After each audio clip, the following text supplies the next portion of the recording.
Welcome to the BizGrowMojo podcast, the podcast where we get into real talk about business ownership, growth, marketing, learning lessons, and advice with real business owners. Here's your host, Ryan Amon. Now, let's get down to business. I'm pumped to get this rolling. Let's go. What if I told you that the reason you're losing sales has nothing to do with your product or pricing? Today's guest, Stefani Havel, spent 25 years leading high-performing sales teams in corporate America before launching her own sales strategy business. And she's about to blow your mind with something called the DISC methodology. Here's the thing, not everybody buys the way you think they do. Some people want you to get straight to the point. Others need stories and relationships. Some need time to think it through, while others want spreadsheets and data before they'll say yes. Stefani's going to share how understanding these 4 buyer types can transform your sales conversations, why many salespeople accidentally push clients away, and the real reason people say, I need to think about it. Whether you're closing deals or leading a team, this episode is packed with insights you can use immediately. Let's dive in. Stephanie, I appreciate you taking the time to come on the podcast. I'm really excited to hear a bit more about your background and your business. And let's just get started. If you want to tell the audience a little bit about who you are and what your business does, I think that'd be a great place to start.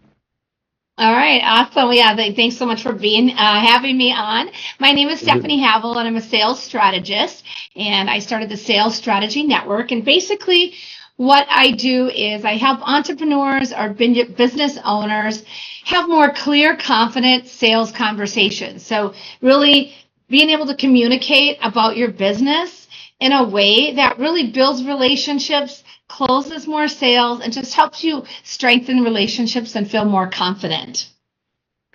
Awesome. So, how did you get into this? How long have you been?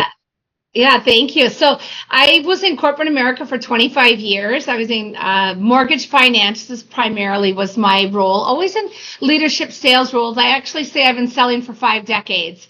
I grew up in a family of entrepreneurs, and so even at a young age, I worked on my family farm to sell produce and vegetables.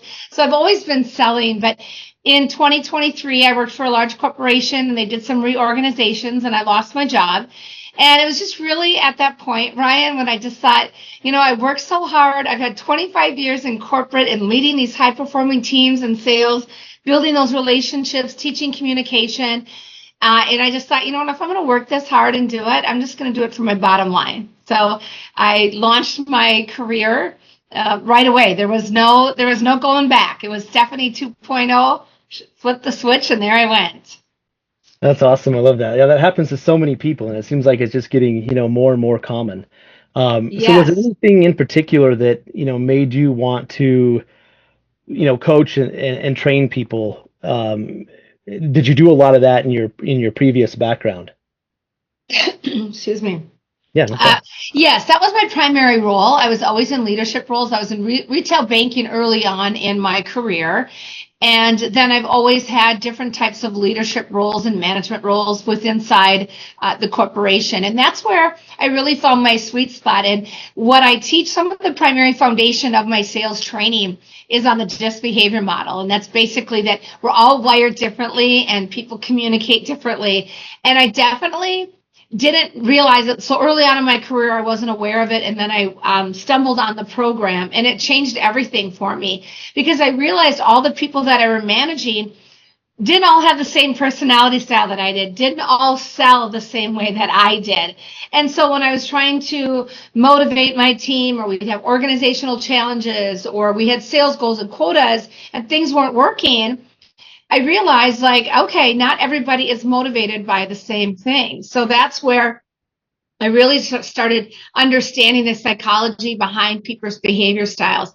And that's why when I was so passionate, when I lost my corporate job, I realized how many entrepreneurs, small businesses, didn't have the resources that I had when I was inside corporate about all these sales systems and sales trainings and opportunities about these programs that could really help managers and leaders and sales professionals grow. So that's where I was like, okay, this is my sweet spot. I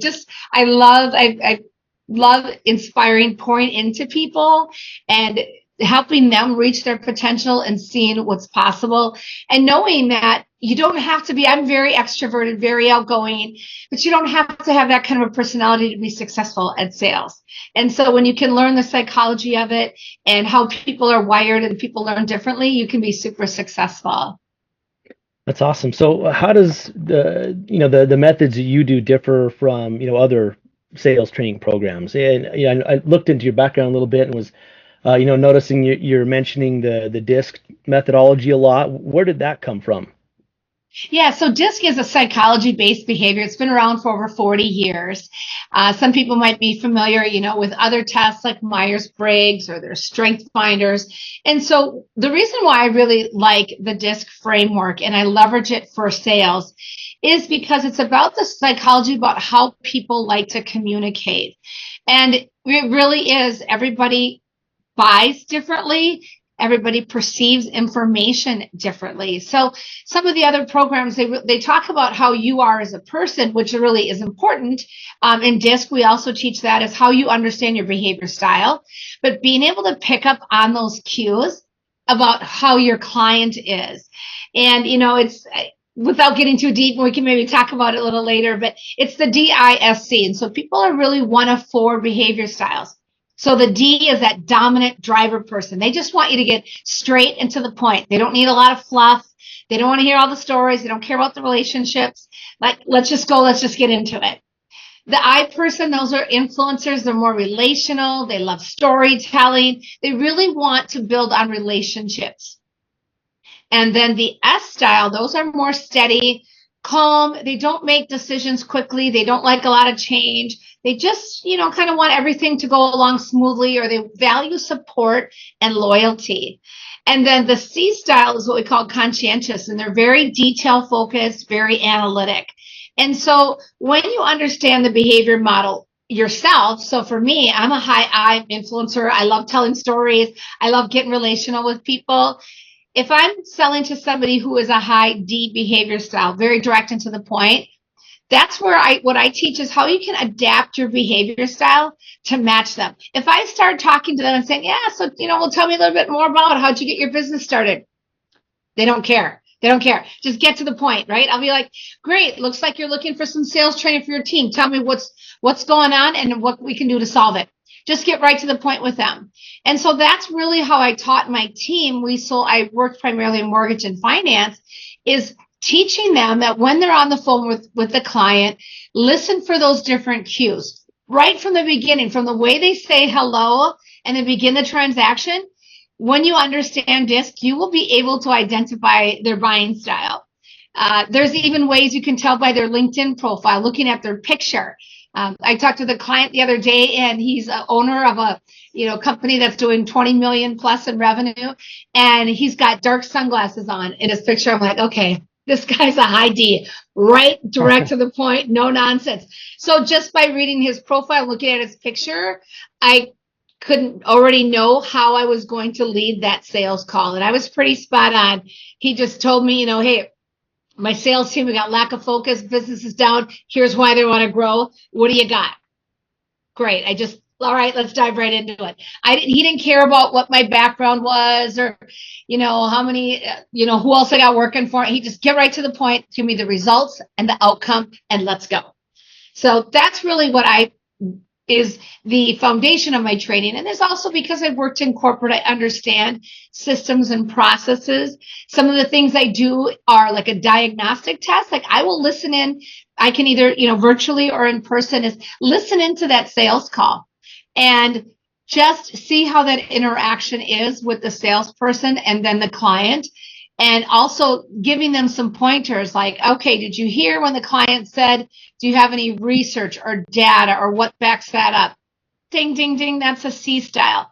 That's where they can learn to adapt their behavior style to that client. So I really like to customize my training, but it's basically understanding that communication because, Ryan, you're in sales and growing a business. People want to do business with people they know, like, and trust. And so the biggest thing is they can get to know you and like you, but the way you're going to build trust with them is communicating in a way that resonates with them. And that's where that adapting of that sales style comes in. They'll start to feel that trust, like, okay, she gets me. She's not babbling on, or she's not giving me a lot of facts, or she is giving me a lot of facts. She's not moving too fast. She's checking in for reassurance. Whatever their style is, when you adapt to that, that's where that level of trust goes up. Obviously, the level of like, and of course the no, because, I get them. You get them when you understand their style. Yeah, that's interesting. There's so much psychology to sales that I think people forget about a lot of times. It's not just a matter of explaining the product and how great it is, or whatever you're selling, but you've got to connect with that person, because like you said, people buy from people that they feel like they know and trust and like. And it sounds like you're really good at this, because you've been doing it for a long time, and you can listen to those calls and pick up cues and recognize things pretty quickly and easily.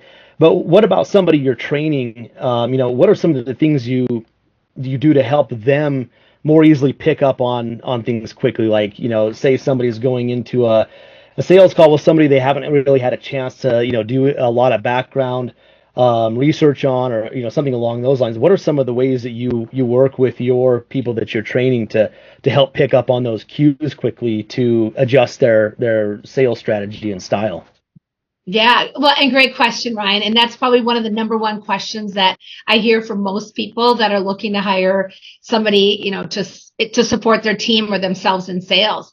And it starts with understanding the DISC framework. So understanding your style. There's only the 4 styles. There's 12 styles total, because you can be a blend of a couple of different styles. But there's so many cues, and it starts out with one thing in sales. It's really important to ask better questions. Oftentimes when I talk, fast forwarding, when people handling objections, it comes down because it's a request for more information. So right when you're starting that sales call, finding out from the customer, what brought you to this call today? What kind of solutions are you looking for? What are some of your challenges? So asking, first of all, the right questions, and then just the way they respond, you will have it all figured out. If they are, and it's a lot just like mirroring. If they say, this is what I need, I don't need a lot of fluff, I don't have a big budget, I just want this. You can hear it in their tone. They're very direct, straight to the point. They talk about results and outcome. So right when you hear that, and you understand the model, okay, this person is results driven. I just have to get right to the point.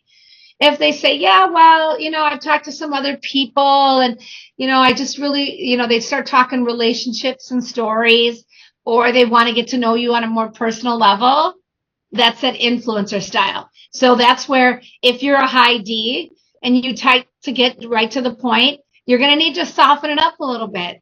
And even though it's not comfortable for you, you might have to say, yes, but tell me a little bit more about, your business and the family that you got involved with it. And here's a little bit more about me. Get more relational with them. And then, as I mentioned, the S style, you want to use words like loyal and support. They're going to say, well, what kind of support do you offer? Are you just going to come in and leave us, and, do you leave us with materials, or can we call you? Can we get more support? You listen for some of those trigger words, right? Like the D will say direct, results, get right to the point. The I is talking about fun, energy. The S is talking about loyalty, support. And then the C style is going to be very skeptical. I'm not really sure, Ryan. I mean, there's a lot of other companies that do this. I bought several products in the past and they didn't work. I've done this before. And, I was reading a few articles online. Right away, they start talking about research and data. Yes. Right then, that's that conscientious person. Yeah. You've got to adapt. So for my style, if you look on the disc wheel, it goes DISC, right? It's a circle. And the ones that are polar opposite, the I and the C, are opposites. And those are more challenging relationships. And I can speak to that because I am such a high I. When I have a client that is a C style that wants all that data and analytics, before I really understood it, sometimes I would take it personal. Like, why are they asking all these questions? That's so much, yeah. Yeah, I feel like I'm explaining it to them. I mean, why? And they keep asking me the same thing, and then they want more proof. And that's a big mistake that salespeople make, is then they think it's all about them, and they take the defense. When it's really a request for more information. They need to have data and proof before they will make a decision. So give them the data. What other questions could I answer for you? I've got a couple of spreadsheets on the history and the psychology of DISC. Let me get you to this website where I can show you. I've got some results from other people that I've worked with, and you can see their results. Give it to them.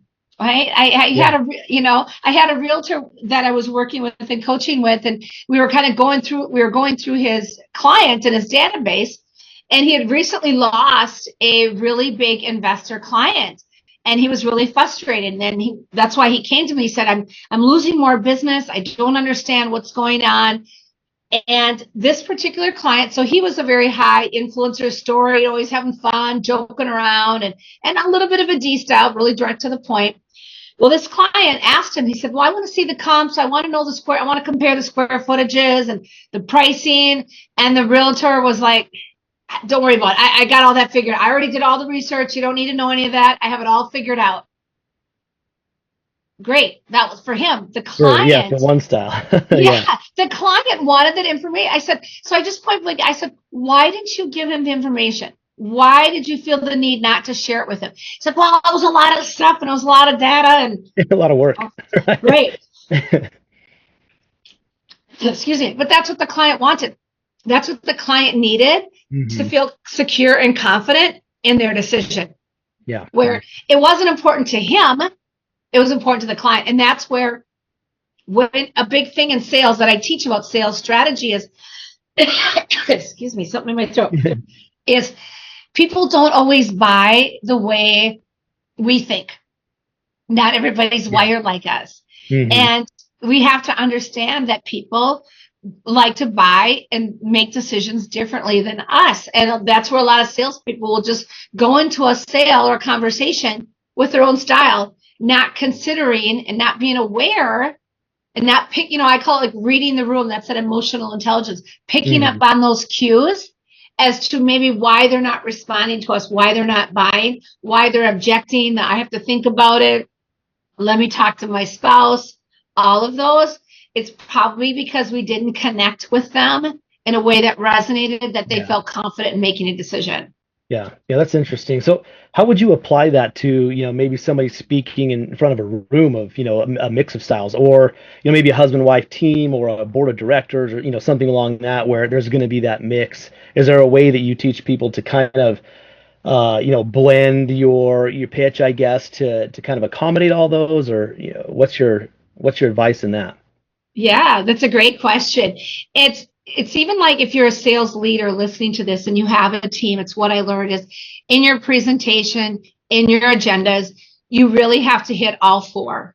All right. So number one, you got to have an agenda. If you are leading a sales team, running a meeting, doing an event, you have to have an outline or an agenda. The D styles, right? They're going to want you to get right to the point. So start out with some facts, some figures. That's great. You can tell, start out, did you know? Here's the facts. Get right to the point. Then include some storytelling. There's always a little bit of a story to appease those eyes. And then talk about, if you're selling your product, what kind of support do you have? What kind of resources do you have? And then what are the facts to back it up? So you really need to hit on all 4 points. So when they're listening, those D people, all right, I love it. Yep, she gets right to the point. She's talking results and outcome. Here's what my product or service will do for you. Okay. And then, hey, I actually have a client that's been using this and she's had a lot of success in it. Ding, hits that I person. We've been in business for, I have 25 years experience. I support you. We've got a 1-800 number. Here's our website. We return all of our calls within 48 hours. Ding, I just hit that S person. And then we've got all of the data and the facts to back it up. If you'd like, we can always get that for you, or, we can have a conversation about some of the facts and the data that to back up our, product or our program. Boom. Now you've just hit that C style. So all of those things really incorporate into it. And it's like I said earlier, an objection is really just a request for more information, and then giving it to them in a way that resonates. Either get right to the point with them, share a story about another client who's used your product or program, talk to them about the loyalty and support that you provide, or give them the spreadsheets, give them the data, give them the research. One of those things based on their style, that's what's missing in your presentation. And that's why they're objecting or they're not ready to close the sale. Yeah, that makes sense. Yeah, it's really interesting. When you're working with a team, like how long would you say it usually takes people to kind of wrap their head around this and be able to, apply it to a sales call pretty, confidently and effectively? So I always start out with it. And so usually it's about a 2.5, 3 hour training. And by the end of that training, people get it. Everybody gets a full in-depth report. And it's something that I offer. A lot of people, they listen, they say, I just want to know about me, right? Maybe they're a solopreneur and they just really want to know. And I tell people it works for families, personal relationships too. So you can take a DISC assessment. It's 28 pages. It's pretty in-depth. Oh, wow. And the first part of the training is we just go through it and we do some fun exercises into whether it's virtual or in person. And we kind of get people moving around the room. And what's great about it when doing it with teams is we separate the people into their different styles. So then they get to hear from their colleagues and their coworkers.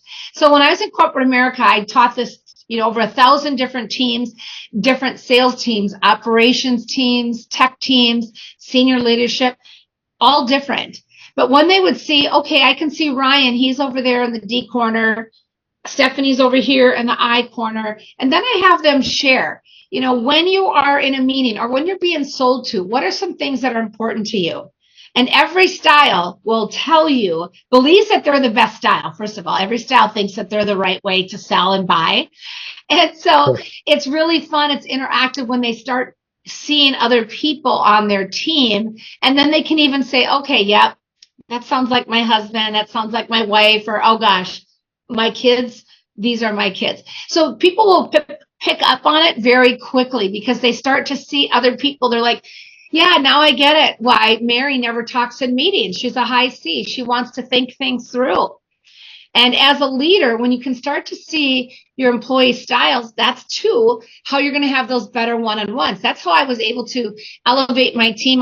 In 2019, I took my team from 129 in the company to number 19 in the company. And we're in the top 10% of the nationwide of a Fortune 500 company consistently because I was able to understand my team's style and coach them and mentor them in a way. And they knew my style. Right? If they needed something from me, they'd be like, hey, can we meet for coffee? Or do you want to go to lunch? I'm like, okay, if they're asking me for coffee, if they want something from me. Using your own ammunition against you. Right? Exactly.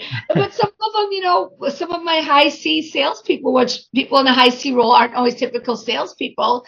One guy who's a very high C, he wanted me to pull all the backroom reporting.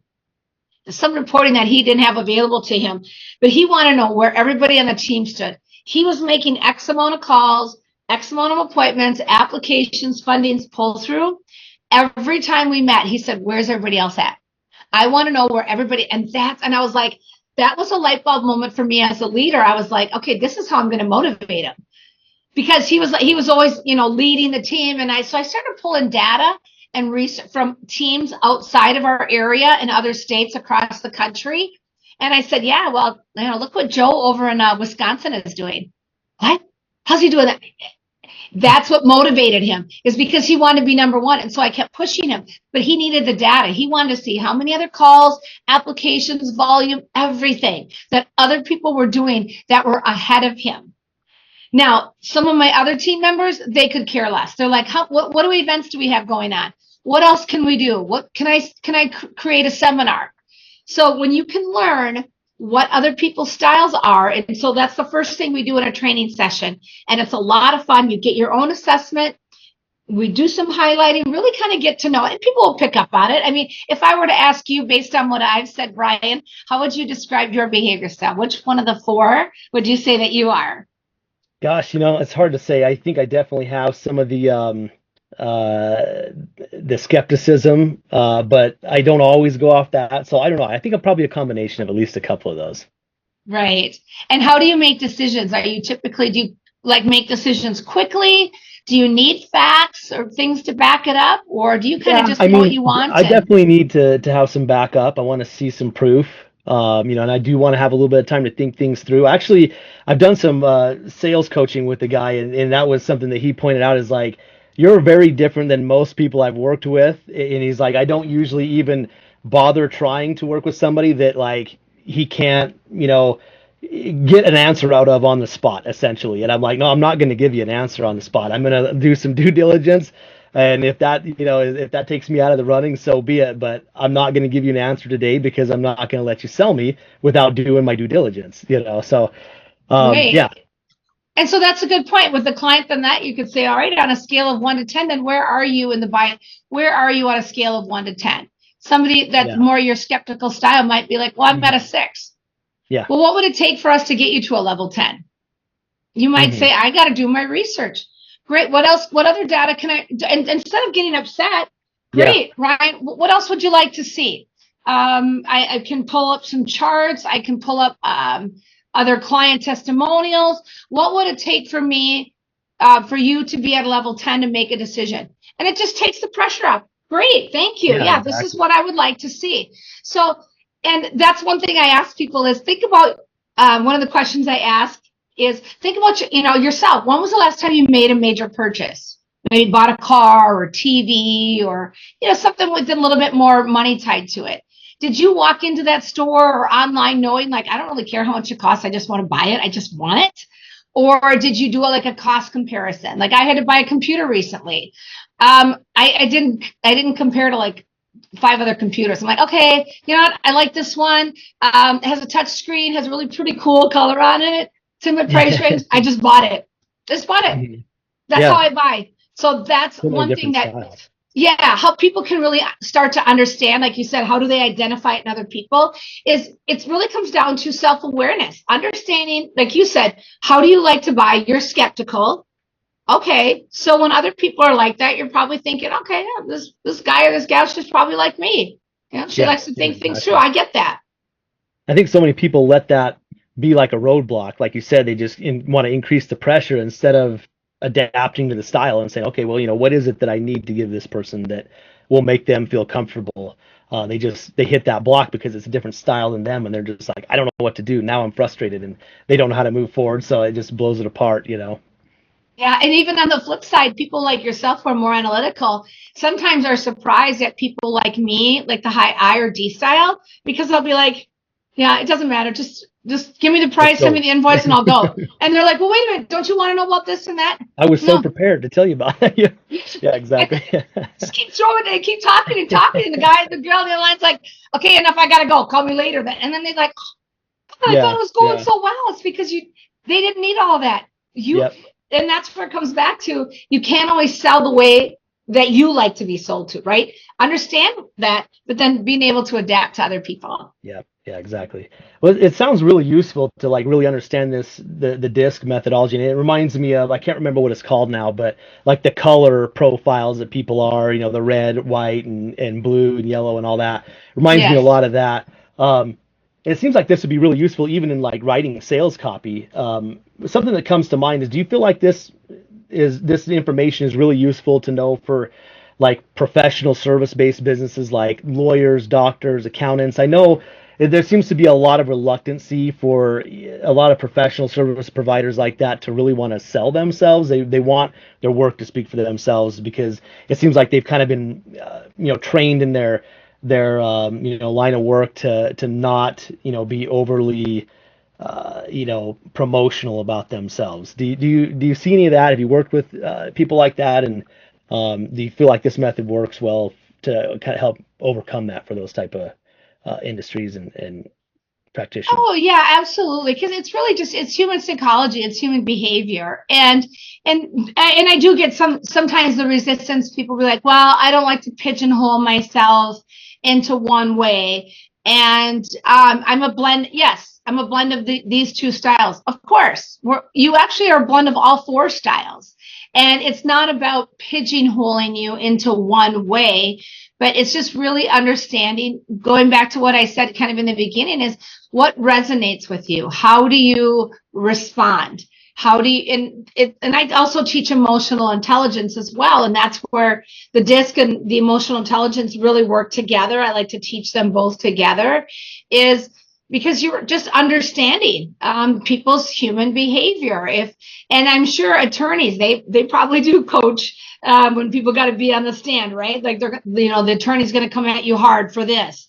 If don't get emotional, right? So people like me, I tend to get emotional. They might say you're going to have to adapt a little bit to be this way or to be that way. So that's where I truly believe it's beneficial for everybody, but I don't want people to feel like it's a label, right? And that's where the colors, the DISC has colors too. So it's helpful, like in an organization, to understand the culture. Like I like to teach people to have DISC as the foundation of the culture, but more so just about understanding people. That's really what it comes down to, is to make that human connection. That's how we build on relationships and strengthen relationships, is understanding how people are wired. How are they thinking? And the analytical types sometimes do get misunderstood in meetings. I see it so often when you have a really strong D or I manager, and the people in the room, they're just sitting back, they're not saying anything. And then people are like, what? Don't you have anything to say? You don't care? Yeah, they have a lot to say, but they want time to process it. They're not going to be the first to raise their hand and share their ideas. They want to think about it. That's why in a meeting, you got to have an agenda. They want to know, follow along. For the D's, stay on the agenda, right? Get right to the point. The I's, let them share, ask for their input. But then the other styles, give them time to think about it. Don't call on them right away. So as a manager, leader, if you know their style, give them time to think about it. And then at the end of the meeting, hey, if you still have questions, I'll be here afterwards, or you can email me later. But I just need to know by 4:00 today what your decision is on it. You're going to meet all four of your styles. So whatever industry you're in, talk to those people in a way that resonates, that clicks with them. Yeah, it makes sense. So, how do you typically teach this? Do you fly out to locations? Do you do it over Zoom? Both? And, what kind of costs are associated with, a session? How do you price that? Yeah, so it's customizable to everyone. The best way, so some people will bring me in just for a half-day training. They just want to get some basics training. Other people will bring me in as like a fractional sales manager and work with their teams, doing the training and then doing some coaching, listening on sales calls, and just building the foundation so they can understand. So doing some of those things, listening on a sales call, like okay, let's hear for that person's style. Here's how we could have done better on that call. Or, hey, you really did great. That was great. You picked up, and what was a win for you? How did you pick up on those cues? What did they say or what did they do that made you realize you had to adapt your sales pitch or process? So a couple of different ways. I mean, one, if you're just a solopreneur or a person, you just want to learn about DISC, I offer an assessment. It's $297. You can take the assessment, and then I give you a 60-minute really one-on-one session. Just learn about yourself, learn about your style. You get access to an online portal, so you'll always have a lifetime of resources. You can go in and always find your portal. You can read about the other styles. There's podcasts, all kinds of things. So you can really continue to do a deep dive. Or I encourage people, before they have to make a sales call, or they're going to meet with the client and they're maybe feeling anxious, or they're not really sure, go in there and kind of look at the styles, try to figure out what kind of behavior style this person is, and read up on it a little bit so that you feel confident and you can know how to adapt to that person's style. Or again, if you're a team leader, we could do an all team training. It's usually about 3 hours, 3.5 hour training. Everyone takes the assessment and then we go through it step by step. And I do it in person or virtual. I love doing it in person. I'm willing to fly US or globally. So because as I mentioned earlier, once we can do that, when we can start moving people around and have that interaction, that's where things really start to sink in. Because you do have, and people learn differently, as the VAK, visually, auditory, or kinesthetically, right? Some people, It really resonates with them when they're moving around the room and they're seeing Mary and Joe and Bob and Susie and things like that. So those are just the different ways that, and then I also have an emotional intelligence piece that we weave into it. that's also in the online portal. So it really gives either the small business owner or the entrepreneur just continuing ways to learn to adapt their conversations and really understand those other styles. They can hear it. There's little videos in there so they can kind of pick up on those cues when they're talking to somebody, whether or even emails. I do an exercise where let's analyze some emails, because we know that's how people communicate nowadays, or text messages. Mm-hmm. I had a previous boss when I was in corporate who was a very high D, direct, straight to the point. And his text message was Havel, which is my last name, please call. And it was PLZ. And I mean, I'm like, everybody, what kind of style do you think this is? Right? This is a hardcore, get to the point kind of a guy. He doesn't call me by my first name. He doesn't even type out all the letters of the word please, because he doesn't have the time. Okay. So, right. So those are some fun things. And again, we can do that virtually or in person, but I like to show it a lot of different ways. We do some fun things. We'll play, Celebrity Jeopardy. So I'll show pictures of different celebrities and have people guess what behavior style that celebrity is, or the sharks from Shark Tank, right? Oh, yeah. You watch The Voice. Everyone, when they have those panels, they have somebody of all different styles on those panels. And so I tell people, like, if you've ever watched Shark Tank, okay, let's think about it. What is Mr. Wonderful like? Robert Herjavec, Laura Grenier, Mark Cuban. When you understand the styles, you're like, okay, this is this guy. So that's where they're going to have to adapt their pitch. If you're going into Shark Tank, oh yeah, you need to be able to be straight and to the point, tell a story, talk about your facts. You'll hear some of them, right? What's your what do they call it? What are your numbers? What's your valuation? Oh, yeah. What is it, Mr. Wonderful? He gets to that all right away. Right away. He wants to know all the analytics. Mark Cuban is like, yeah, what do you got? Right? You get straight to the point. Lori Grenier, she wants to talk about stories or how to sell it on QVC. They're all different. Different. So if somebody's going on Shark Tank, they should probably give you a call and book that session with you beforehand, right? Right. Yeah. We'll talk about how to pitch your sales to every different style. And that's where, once you, again, understand your own style, and obviously your product, your program, your service, being able to understand how you can adapt that pitch to those different styles. And then, of course, just asking the right questions, just asking really good questions. And the more you ask questions, the more you're going to start to uncover their style. Interested in becoming a guest, sponsoring episodes, or have suggestions for the show? Check out our website at BizGrowMojo.com. Also, you can sign up for our newsletter where you'll get updates about upcoming episodes and guests, special offers, insights and breakdowns from previous episodes, as well as marketing and business tips you can apply to your own business. Go to BizGrowMojo.com/newsletter. Yeah, that makes sense. Do you do like ongoing training with people and companies, or is it usually just like a single session? Yeah, my favorite is to do the ongoing. So whether they hire me as a fractional or just like a part-time salesperson, is because I don't want it to be a one and done. And I understand people have budgets and timing and so forth, but it's about creating that culture and having a deep understanding of it. So I love to do the initial training, in person. If it's local, it's easier for me to do it in person, or if they don't have the budget, we can certainly do things interactive over Zoom. I'm more than happy. I love connecting with people on Zoom. It's cameras on and we do breakout rooms and sessions, but it's really more effective if we can do a couple of training sessions ongoing. So what I did for a life science company, they have scientists all across the world, right? So we did things virtually, but they had an in-person training that was 3.5 hours. And then every 6 months, we've done a virtual training. And again, they've got the portal. I send out some emails like, hey, why don't you check out this today? So it kind of keeps it a little bit reminder. The managers, when they're doing their one-on-ones, they're going into the portal and leveraging those. So that's what I teach, is really make this part of your company culture. And then there's so many different ways. We talk about how to use this with your family, with all these kids going back to school. You have a kid that has all their books laid out, all their pen, everything all in a row before they go to school. You got the other kid who's going to, throw on a tutu and mismatched shoes and a baseball hat, and out the door they are, right? Understand how your kids are going to prepare for school. So that's where I like to bring the element of it in. It's not of course, for the sales organization and the bottom line of the company. But how do you even relate this into your personal life? And so people feel that emotional connection and, in their personal lives and really understand it. Yeah.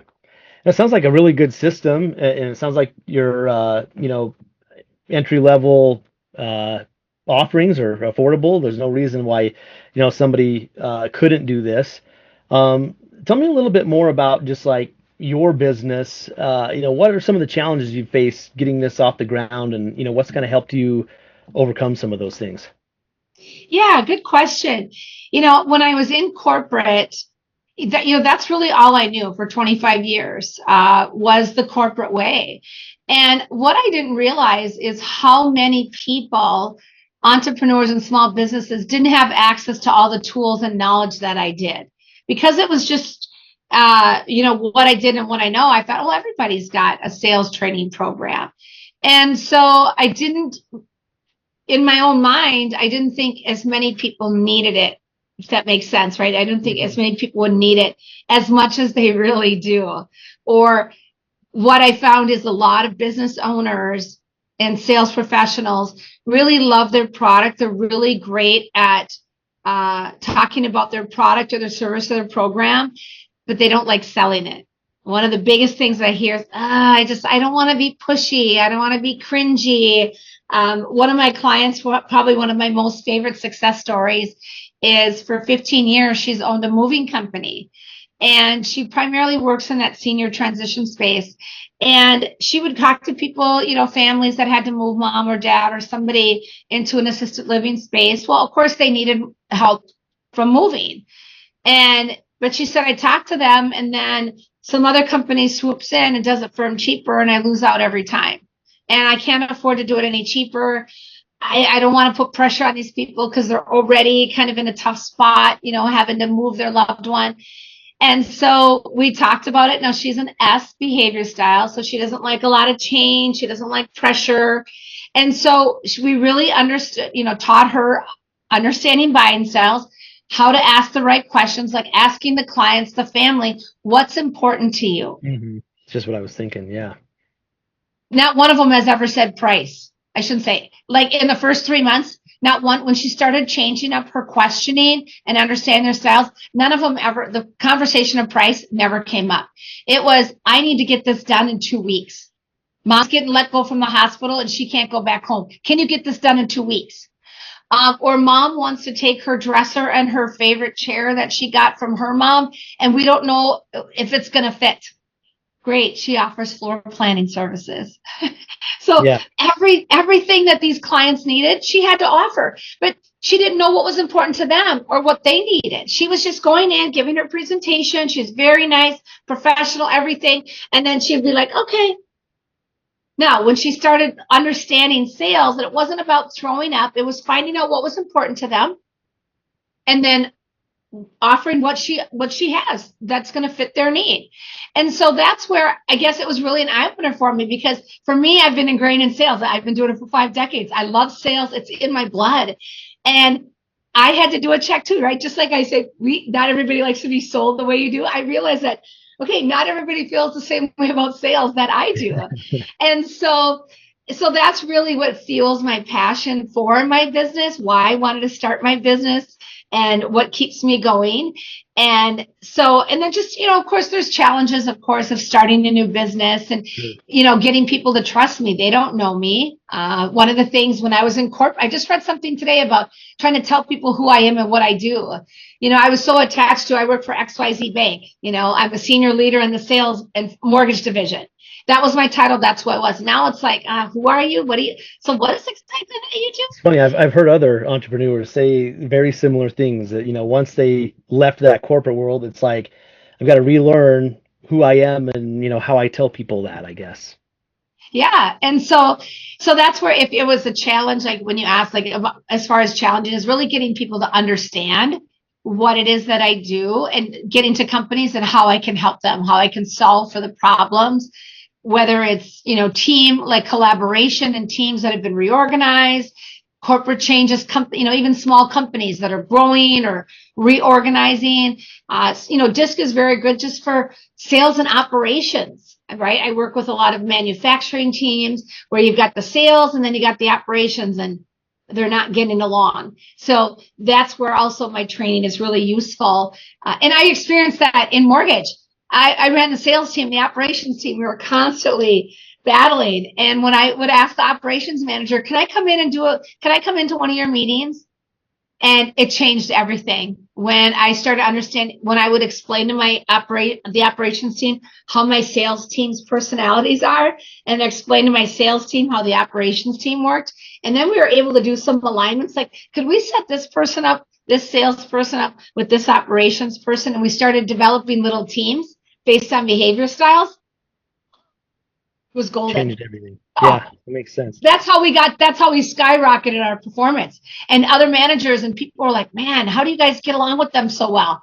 I'm like, well, you should, of course I didn't get paid for in corporate, but now that's what I realize. I tell companies that is, I can help you, right? Yeah. We can solve for those problems. Bring me in and let's solve for those problems. So that's kind of a long-winded answer to your short question. No, that's okay. This brings an interesting, point up for me. Is seems like you're very, involved with, everybody that you're working with. Have you had any, problems trying to scale your business to get it to kind of where you want it to be because of how involved you are and hands-on you are with it? Yeah, that's actually kind of the crossroads that I'm at right now, is because it's just me, right? And how much time do I have to go into companies and do trainings and so forth. So, it's something that I'm just really learning to navigate right now. How do I make the best use of my time and give the most bang for my buck to my clients, for people that need me? Because it's just me. I'm doing the training and I've got all of the material. So and I don't really have to reinvent the wheel. I know the material, I have the resources and things like that. So, that's where I'm at right now, is how do I scale this to a point where also that I want to, right? I mean, sometimes you don't want to scale. Some people don't want to. Just want to keep it simple, make enough to, do what they want to do and not worry about trying to scale anything. Right. Yeah, I definitely want to, so you can earn that income that I had in corporate in my, in my entrepreneur world. I have that same level, but I'm also closer to retirement age. So I'd like to be able to, scale my business, because I still love what I do. And I know I've got a lot of good years left in me. But it's to what point do I want to scale? And then do I have the ability to scale? Sure. So how are you finding yourself bringing business in, for your business right now? What marketing channels are you finding that's working well? I have always been a big person I talk about leveraging your network to increase your net worth. So for me, my network has been critical. So I really double down on LinkedIn, and I know we've connected on LinkedIn as well. And a lot, really all the social platforms. I've always been a social media person. Even when I was in corporate, I was a lot more restricted as to what I could post, but I wasn't restricted to who I could connect with. Because I was an example, when I was in corporate, I worked in mortgage finance, and I worked for a Fortune 500 bank. We had 250,000 employees. I'm like, I want to meet all 250,000 employees, because they probably need to buy a house or refinance. And if they don't, they have a friend or a relative or somebody else. And when they do that, I want them to think of me. And so I've just carried that philosophy, even when growing up, working at our family vegetable farm. We're at the farmer's market. And have you ever been to a farmer's market yourself? Mm-hmm. So So farmer's market, it's all the same pretty much, right? Every table is the same, all about the same price. So I learned at a young age, right? How do you differentiate yourself?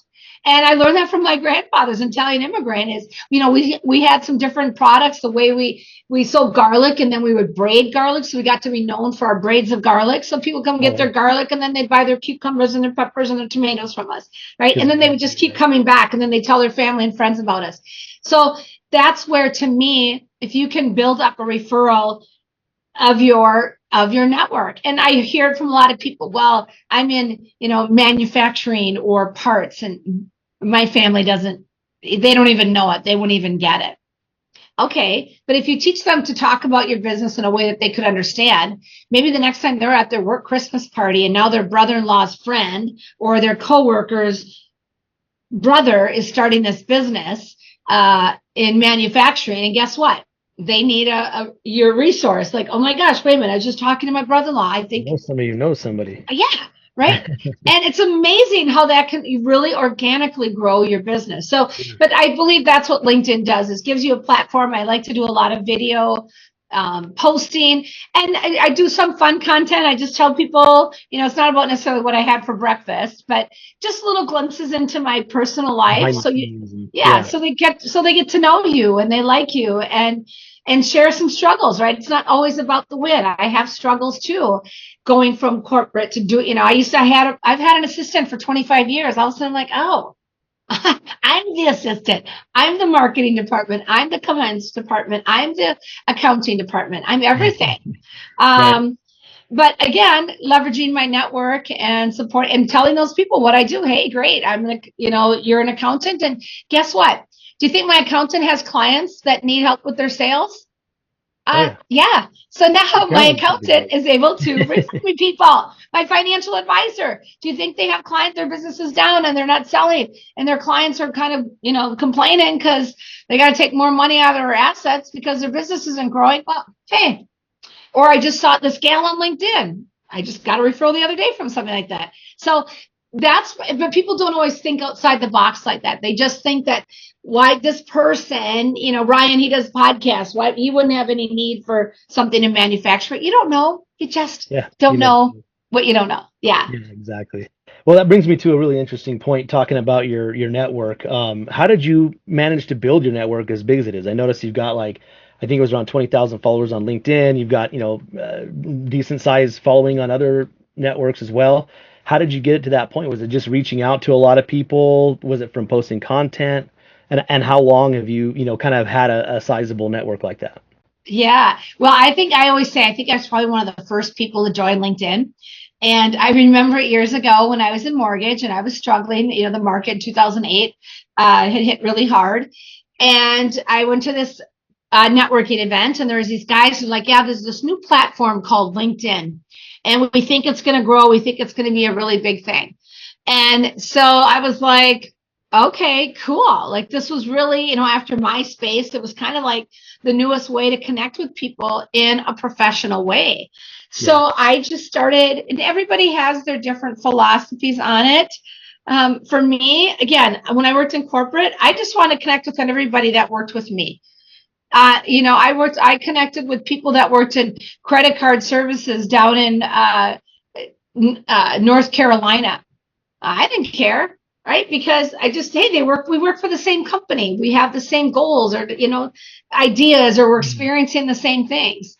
And then when I'm out with people, and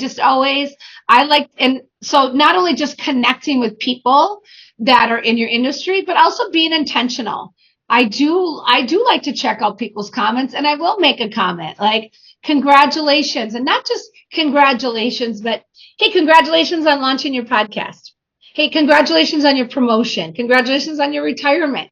Because other people too, and I do this, when somebody mentions somebody on LinkedIn or somebody comments it, I'm like, oh, well, they like the same content I do. What does this person do? Oh, okay, I'm going to connect with this person. And I always say, I don't know a lot of people, but a lot of people know me. And my friends are a testament to that. Everywhere we go, people are like, are you Stefani Havel? Oh, I know you. And they feel like they know me because I put a lot of content out there. But that's my style, and that's what works for me. And that's where I've been successful when I stepped out of corporate, is because even people that I worked with at that large financial institution are referring me people because they have friends and family who are owning businesses. Like I said, I got a referral from the other day. From a guy. He said, yeah, I used to hear her speak on some national sales calls, because when I worked at this bank, they would roll out a new program and they'd be like, can you run this national call and kind of teach people how to sell or pitch this product in their market? So this guy, I didn't even know him. I'm in Minnesota. He was in Iowa. And he said, I remember you, and you would be on these calls. He said, hey, my friend just took on this new VP role at a bank, and he's got a sales team that's struggling. Is that something you do or help him? I see you're posting stuff about sales. I'm not sure. Of course, he wasn't 100% sure what I did, but he knew that I did sales and he knew I had training. He recognized my name. He saw my post. got me a lead, signed a new client. Yeah, And yeah, and so people, again, it's worked for me. Some people will argue with it. That's not their style. They don't want to do it. That's okay. I can just only tell you that it's worked for me, and it's worked for me very well. yeah, yeah, I can tell. That's awesome. Have you had any other channels that unexpectedly, worked well? Have you tried ads? What role has your website played in your success? Yeah, my website's a work in progress. I think lead magnets, again, kind of something that was really new to me, because while it was all being done in corporate America, it wasn't anything that I was directly involved with. But did the company, the bank that I work for? Sure, they had all kinds of billions of dollars in ads, and Yeah. click on this or have these brochures. So really, working, just trying to find lead magnets. What do people want to know, and what is it about sales? What is the problem that people have in sales? And then providing maybe a lead magnet or something where I can get them to sign up for that, so I can get an email address. And again, webinars, I do LinkedIn Lives. I really enjoyed going on LinkedIn and doing a LinkedIn Live, or just webinars. And that's been helpful too, because people will say, well, we want to hire a trainer, but the last person we had was a total dud. Or they did it online and they're like, okay, so today's topic is, right? They want somebody who's going to have energy. If we're going to be there for 6 hours, you better bring the fun. So I say I'm Stefani. So by having videos online, not so much on my website because it's in progress, but on LinkedIn, I tell people, go to my LinkedIn profile. You can see plenty of my videos and snippets and see how I engage, what I teach about. So that's been really helpful too. And I know a lot of people don't like video. I've never once liked myself on video, but you just got to get over it. Nobody's going to like, even celebrities in Hollywood don't watch their own movies because they don't like the way they look or their voice. So, my advice is just do it, because podcast videos, that's the way it's going. Yeah, that's the way everything seems to be headed. I mean, people are consuming more and more video content, and you make a really good point though, with just content in general. To really become an authority in your space, I think you've got to be producing content, and whether that's your website. I mean, your website's a great place to do it, but if you've got a following on LinkedIn, why not do it there? It seems to be effective for you, putting out that content regularly. Yeah, it's free. It's free, right? People say, if you can't afford a website, I mean, I'm all about. I get it. I realize, I think, you talk about like an entrepreneur, like money or expenses, it can get expensive, having to, think that you have all these tools. So leverage the social media sites, Facebook, Instagram, TikTok, LinkedIn, and do the videos and just, put the content out there. It's free. And I think LinkedIn has something like 19 billion users. I mean, it's a no-brainer. It's a no-brainer. And that's one thing I also, kind of on a side thing, is I do help people with their LinkedIn profile. It's kind of part of my sales process. And that's because I talk about is you can almost tell somebody's behavior style by their LinkedIn profile, depending on how well they, have it put out. If they don't have a picture or anything, they're probably more of that S or C style. They don't want the attention. They just, want to skim below, and that's fine. Right. So those are some things I help people too, because I believe that, part of sales is having a really solid LinkedIn profile, and there's opportunities. So I have a little checklist that I can give people as well to kind of get their LinkedIn profile a little bit more up to speed and recognizable.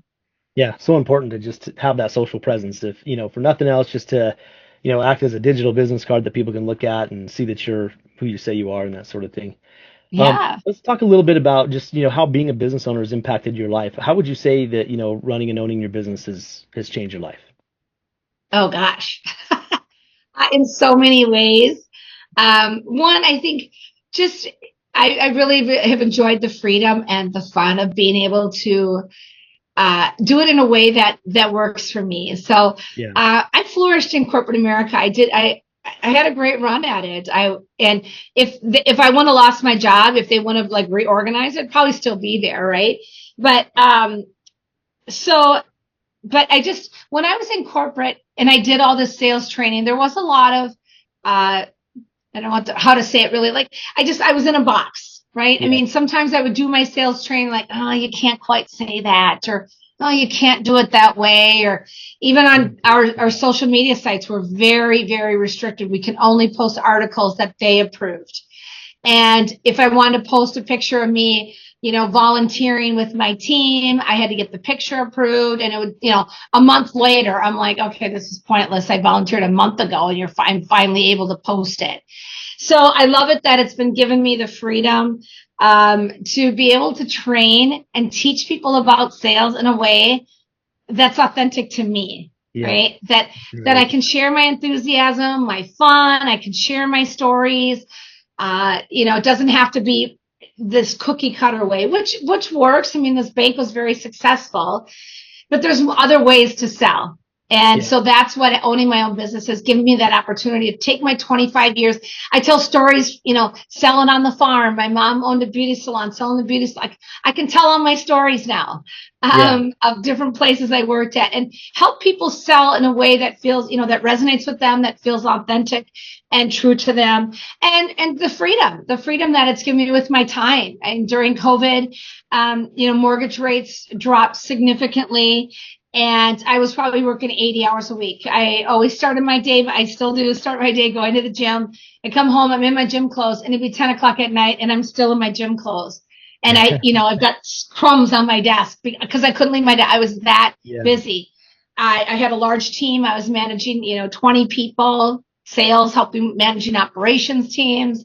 And it was great, but I really, I was exhausted. Really exhausted. So if I can make that income and work a 40-hour or a 30-hour work week, and still have that same income and be authentic and do it in a way that brings me joy and lets me share my passion, I'm all for it. Yeah, I can really relate to that. I think there's just a lot to be said for being able to do things your own way and not have to, do it the way that somebody else thinks is the best way to do it. Being able to cut through that red tape and do it how you want to. Yeah, and it's not for everybody. I mean, you got to have a strong gut, because you will get gut punches. Again, I came out of the gate strong, and then I've had some moments where, oh my gosh, people are saying no to me, and the leads aren't coming in. Like, oh my gosh, I don't have that base salary, and then my health benefits, and if I have a health scare, like but but there's, and I think you asked, like, is there a plan? No, I have no plan B. It's Stephanie 2.0, and we're not going back to 1.75 or 1.1. There's no going back. It was a great run, but I just couldn't imagine having to go back after I have experience in doing it on my own. It's tough. No matter whether you work in a corporation or an entrepreneur, you're going to have challenges. Sure. But I'd rather have these challenges and be able to work through them my way, and the support for people that resonates with me and for my bottom line. Yeah. Right? Everything is hard, but you got to choose your hard, and what's the outcome of the hard, because in my mind, corporate is just as hard as trying to, run your own business and get that going. So, what's the ultimate outcome of those two, or potentials for those two? They're not the same, and one of them, is gonna leave you in a position if you get let go, that you're in the exact same position. Whereas if you build something up that's your own, it's just not the same. Right. Yeah. And I love that. Yeah. Choose your heart. I say that, it's right. I think that working, 80 hours a week and then making great commissions, but then, having to do things this way and that way, and always wasn't the best thing for the client, but this is the way we had to do it. And, and we have to be on these meetings and being told you can't do this or say this a certain way. And, so you're right. It's hard either way, but I think entrepreneurship, and I'm glad I took the leap. It wasn't easy, because we all got let go, and we're in a smaller market, and, Minneapolis, the Twin Cities, everybody's going for the same jobs and at a fourth of the pay of what we were making. And I was like, no, I'm done. It was a good run, closing the door. I'll open up Stephanie 2.0, and here we go. Yeah. Yeah, no, that makes sense. I can resonate with that for sure.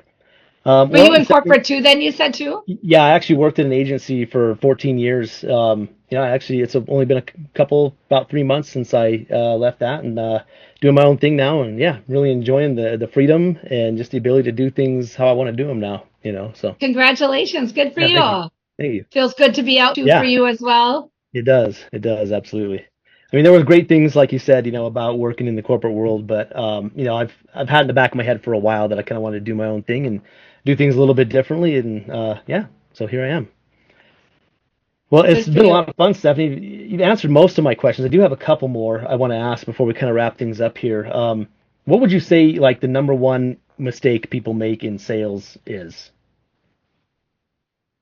In sales, I think it's just really listening, not taking time to really listen to what is the customer's need or what is the problem that we have.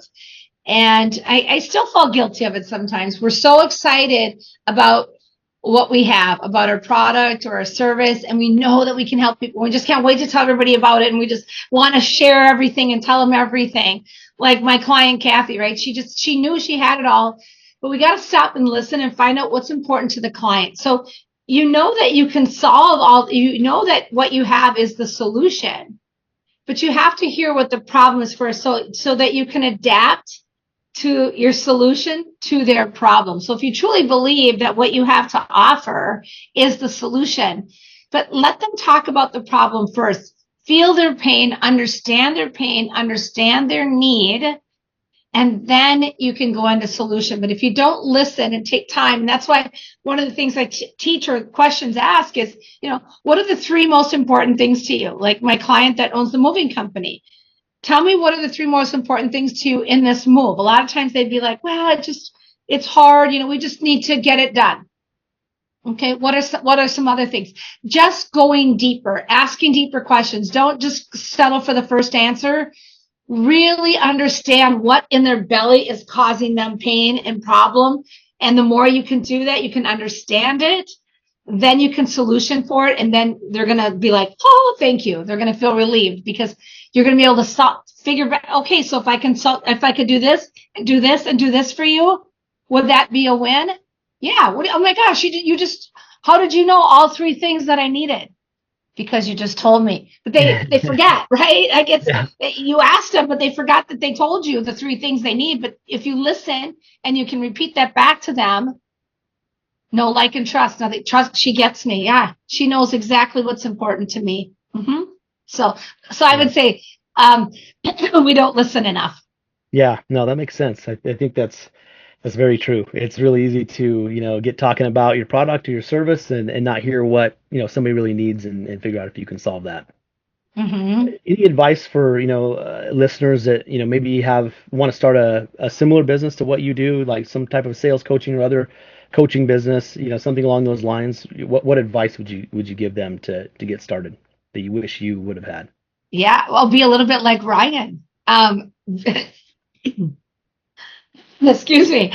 Think things through a little bit, right? Now, again, it depends on your behavior style, but really, get clear on what you want. Be clear on what it is that you do, how you can help people, how you serve people. Because I think, I was guilty of it too. There's so much out there and, I can help you do this. I can help you do this. I can help you do this. So one, do your research because there are a lot of people that are just starting up saying, I can get you, 200 leads a month. Well, what have you done? Prove it to me that you can do that. Right. Fine. Now I tend to, like I said, I'm one of those people, I tend to make decisions pretty quickly and they could get me excited. I was like, okay, I'm in. And then I bought things and I was like, oh, well, this is not really, it doesn't work for me. It doesn't resonate with my business, what I need. So I think, we want to hit the gate running. But really just think about what you want to do, get clear on your process. What is the problem that you solve, right? And then the second thing I would just say is build those relationships. Never, ever, ever miss an opportunity to tell people what you do. That's the one thing anybody in sales or in any type of business, never miss an opportunity to tell people what you do. I don't care if you're at church or your friend's kid's birthday party. Be able to talk about what you do. Never miss that opportunity to tell people do or be on social media because you just don't know who knows who and who knows what. And if you truly love, you want to start this business and you want to go out on your own, then tell people about it. Don't be afraid to tell people about it. Yeah, that's great advice. Well, I really appreciate you coming on the podcast, Stephanie. Where can somebody go to learn more about you and your business and, maybe book your services? Yeah, so you can book an appointment with me at bettercallstephanie.com. And so I spell my name Stefani. So it's bettercallstephanie.com. And I always ask you, just ask a few questions, but you can get time on my calendar. Otherwise, if you go to the salesstrategynetwork.com, and that's /decode, I have some free resources for you. So if people have been listening and saying, I don't know if I really want to talk to her yet, can I just get some resources? Sure. Just go to salesstrategynetwork.com /decode, DECODE, and you can get some free resources. Just kind of learn about the DISC model. I do some webinars. You can join a free sales webinar if you want some sales tips. If you want to take an assessment, all that kind of information is there on the Sales Strategy Network /Decode. So yeah, very interesting. I'll definitely have to look at that, and I want to learn a little bit more about the DISC, methodology and everything behind that. It's very interesting. I think it's very useful. So, yeah, everybody take her up on that and go check it out. Is there any final thoughts or promotions that anybody should be aware of? Anything like that? Well, I'd love it if you want to connect with me on LinkedIn. So thank you for asking. Again, you can just find me Stefani Havel, and I'm on all the social platforms. So I accept all requests. If people start spamming me or rude or post gross things, I'll block you. But I would just love to connect. Just look me up on LinkedIn, Stefani Havel, or Facebook. I'm on Instagram. And TikTok, all under Stefani Havel. So I'd love to connect, and I'm always open to a complimentary call. If you're new to sales, or maybe you've been in sales and you're struggling, or you want to start a sales training, I love connecting with people. And that's why I loved it. When you reached out about your podcast, I love it. I'm newer into my business, and I just think the more that you can connect and always learn from each other is a win. So if you want to connect with me or call me, no obligations. Let's just chat and see how I can serve you. Awesome. Yeah, well, again, I appreciate it, Stephanie. Thanks for being on the podcast, and everybody needs to take her up on that and get in touch, connect, and maybe book a consultation or some coaching. Yes, I would love that. Thank you so much for the opportunity to share with everyone today. Thank you. You've been listening to the BizGrowMojo podcast with Ryan Amon. Make sure you like, follow, and subscribe so you don't miss an episode. Thanks for listening. We'll see you next time on the BizGrowMojo podcast.